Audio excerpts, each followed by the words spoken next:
two types of Americans, one white and one black. Congressman Lewis Stokes.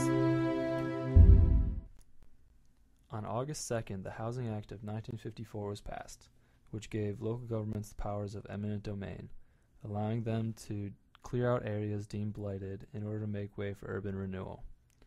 Blight is the stigma of urban decay that government was worried would spread throughout the surrounding areas. This bill paved the way for urban planners in cities across America to get plans rolling. However, this came at a very large cost. For example, according to Thomas Agrew and Andrew Goodman, in the summer of 1967, riots broke out in places ranging in size from Wadesboro, North Carolina, to New York City. They were mostly racially charged due to the displacement of people from the slums from urban renewal. The National Urban Renewal Program displaced thousands of poor and middle-class people from predominantly African-American, blighted neighborhoods. Racial tensions were on high and led to the long, hot summer of 1966, where 167 riots ignited around the United States. The Huff Race riots in Cleveland, Ohio have repercussions spanning even to today. The effects that the Erie View Urban Renewal Project had on Huff shows not only the causes for the 1966 Huff Race riots, but also shows the larger theme of urban unrest and rebellion throughout the United States due to urban renewal, redevelopment, and displacement.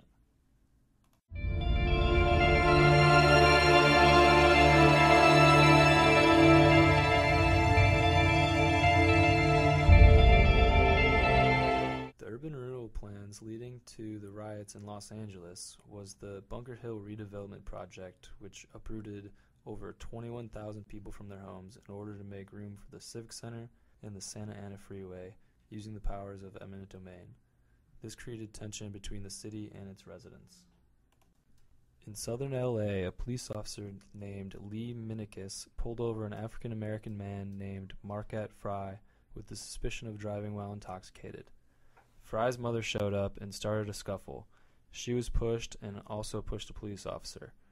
This started to gather a crowd who watched and spread the word of a police officer beating an African American and his mother. This is what sparked the riot of about 35,000 people. The city was primed and ready for an event to spark these riots.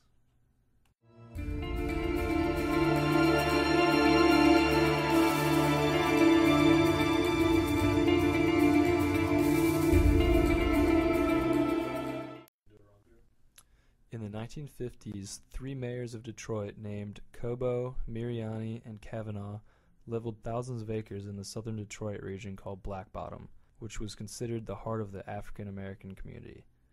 This forced out many poor African American people and forced them to move into the Skid Row region of Detroit, which was already falling apart. The former Black Bottom land was put up for auction in the year 1952 to developers who would take the once blighted area and turn it into an urban utopia. The auction was an utter failure. Not even one developer bid on any of the land, which sat vacant for 6 years before any buildings went up. The Detroit riots in 1967 involved 7,000 arrests and over 2,000 buildings were destroyed. White stores and residencies were the most targeted buildings. The African Americans of Detroit were sick of being forced out of their homes, mounted upon the rising racial tensions.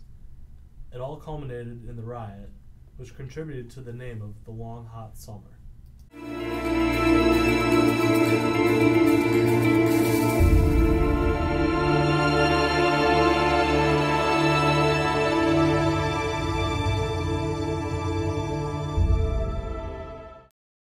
In late 1959, the preliminary plans for Cleveland's Erie View project are announced, headed by urban architecture firm IMPay. The federal funding of $3,941,024 was approved. The Erie View project was a grand design taking up 163 acres of the downtown area. The spiral areas were meant to be low-income apartment complexes, and the rest were office buildings for the tenants to work in.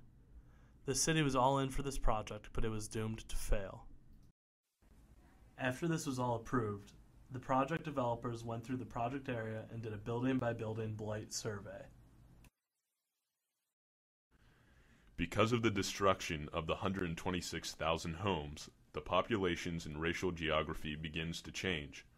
In 1960, the African American population in the general East Cleveland and Huff area is 2.4%. This jumped to 44.6% in 1967, which caused multiple problems with the already inhabiting white citizens and also with the surrounding area of Little Italy. Prior to the destruction created by the Urban Renewal Project Erie View, Huff was home to prominent white families. The jump of the African American population in East Cleveland caused a white flight to the suburbs. The whites who stayed did not like the overcrowding, and racial tensions built up over the years. Also feeding the problem was the geographical location of Huff. It is located next to a couple traditionally white areas, one being Little Italy and the other being University Circle, which houses Cleveland's cultural centers. These include Severance Hall, the Symphony's home, and museums such as Cleveland Museum of Art. Because these areas were so geographically connected, there was a rise in racial tensions which ultimately led to the Huff riots. Cleveland's mayor, Anthony Celebrezze, who was a strong supporter and figurehead for the Erie View Project, is out of office as Cleveland's mayor as he is appointed to John F. Kennedy's cabinet in the position of head of Department of Health, Welfare, and Education. Ralph J. Locher comes into Cleveland as the new mayor, taking over a city falling apart. His lacking in administrative skills made things even worse. The Huff riots occurred under his watch.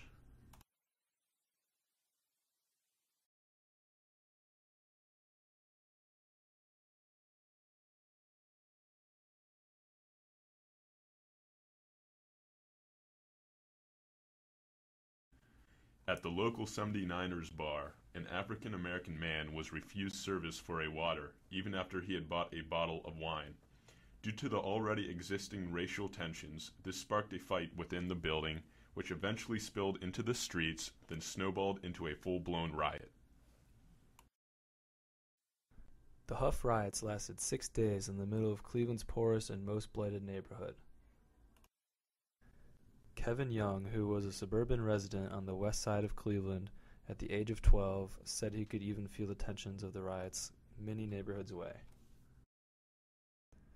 The National Guard was forced to come occupy the area in order to break up the riot. They brought 1,600 troops, and it helped keep the peace. The one thing that truly stopped the African Americans from continuing was the fact that Dr. Martin Luther King Jr. came to Huff to tell the rioters to stop. His wisdom and guidance helped to end the ordeal. From July 18th to July 23rd, 1966, 4 people died, 46 were injured, and 187 were arrested. There were millions of dollars in property damage due to the looting and fires, and even a ransacked urban renewal office. The fact that there was all this damage, including the urban renewal office, shows the root of the problem the rioters had. They were fed up with the displacement and overcrowding that was happening because of the Erie View Project, and they had finally snapped.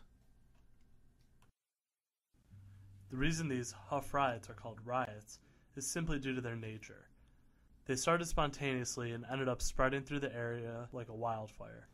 A rebellion would be more planned out and have an end goal instead of just looting and burning of white-owned stores. However, they still got their point across. They were fed up with the racial inequality in their hometown and took their frustration out by targeting places where they felt it the most. The Cleveland Police Department had few black officers, which led to much racial discrimination in the force. Today, Huff is still in a state of blight, as shown in the picture. It has a crime rate of 1,800 crimes per year per 100,000 people. This is 400 more than the Central Business District. Growing up living in a Cleveland suburb, you knew to stay away from East Cleveland because it was considered the rough part of town, but no one ever explained why it became that way. We hope the story of the national racial tensions you learned about today will open your eyes to the reality of a city near you.